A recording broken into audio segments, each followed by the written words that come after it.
अपने ही पिता के राज्य में। पिता ने सिर पीट लिया कि भाई क्या कर रहे हैं। और यशोधरा कितनी महान महिला रही होगी, उसने अपने बेटे का हाथ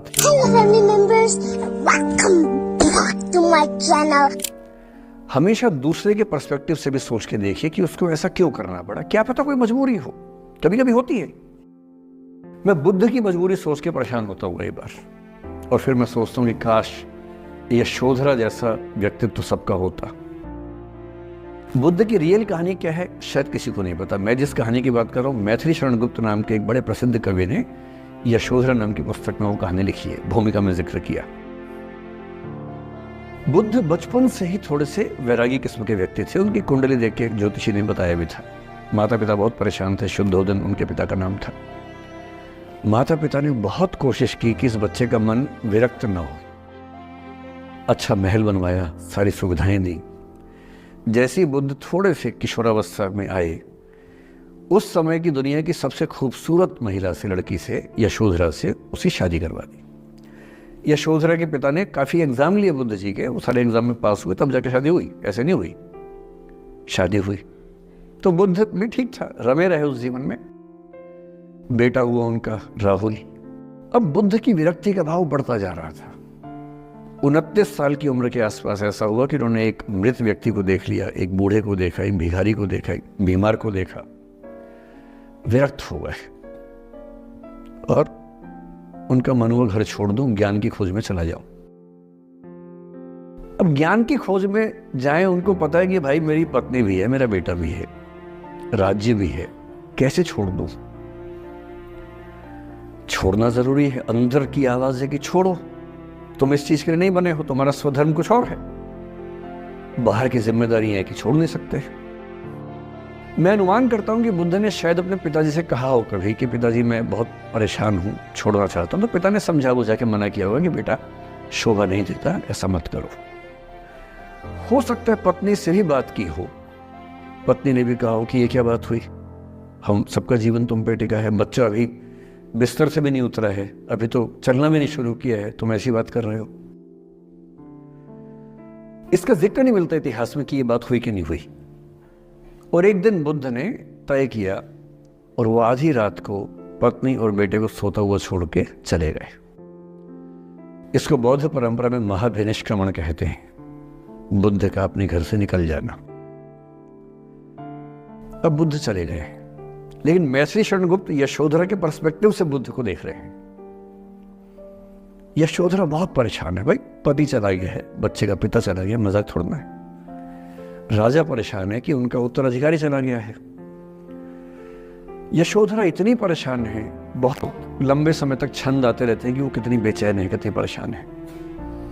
लेकिन यशोधरा की सबसे बड़ी परेशानी इस बात से नहीं कि बुद्ध चले गए, इस बात से है कि बिना बताए चले गए, भरोसा नहीं किया।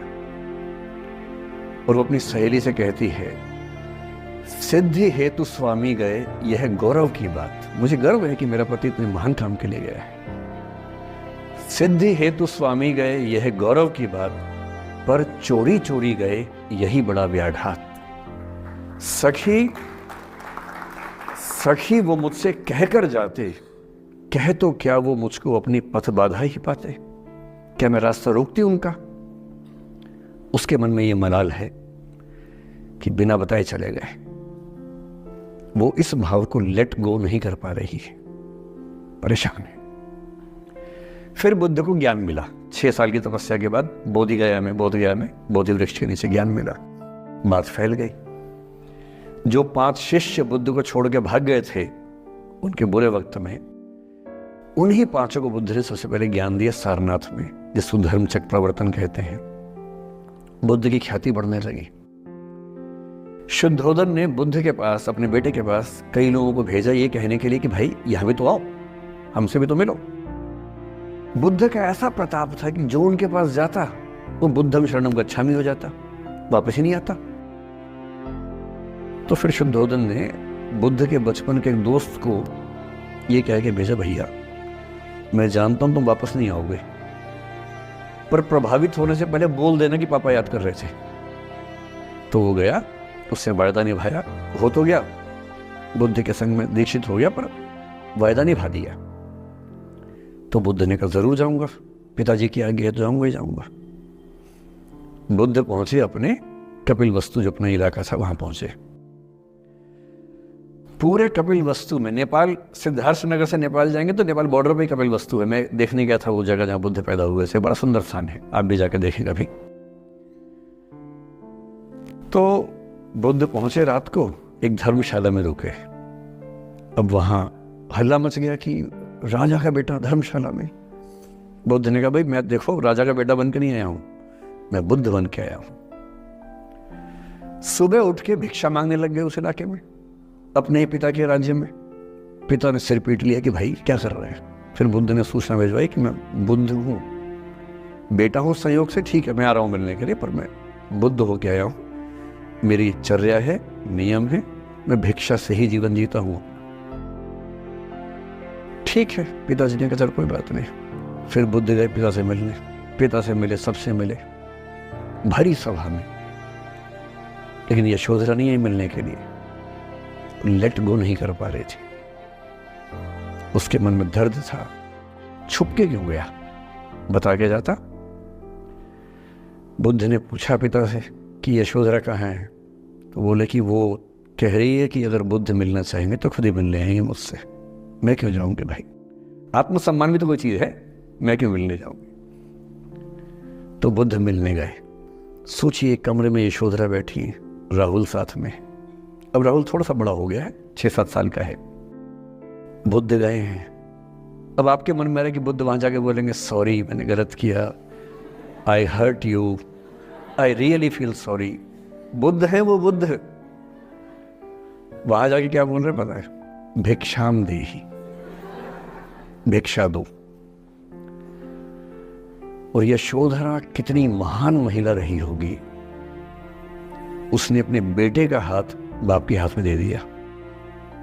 लेट गो का इससे महान उदाहरण दुनिया के इतिहास में नहीं है कि चलो आखिर तुमने आके झुक के कुछ मांगा तो सही। उसकी जितनी ईगो थी, अहंकार था, सब विगलित हो गया। और जो औरत परेशान थी कि मुझसे बिना बताया गया, उसने अपने बेटे को दे दिया कि इसको लेके जाओ, क्योंकि मैं जानती हूं कि तुम महान काम कर रहे हो, और तुम महान काम कर रहे हो तो मैं क्यों बीच में आऊंगी भाई। मेरा पति महान काम कर रहा है तो मुझे खुशी होनी चाहिए, और तुम्हारी उस खुशी में मैं क्यों पीछे हटूं। बस मुझे भरोसे में लेके जाते तो और खुश होती।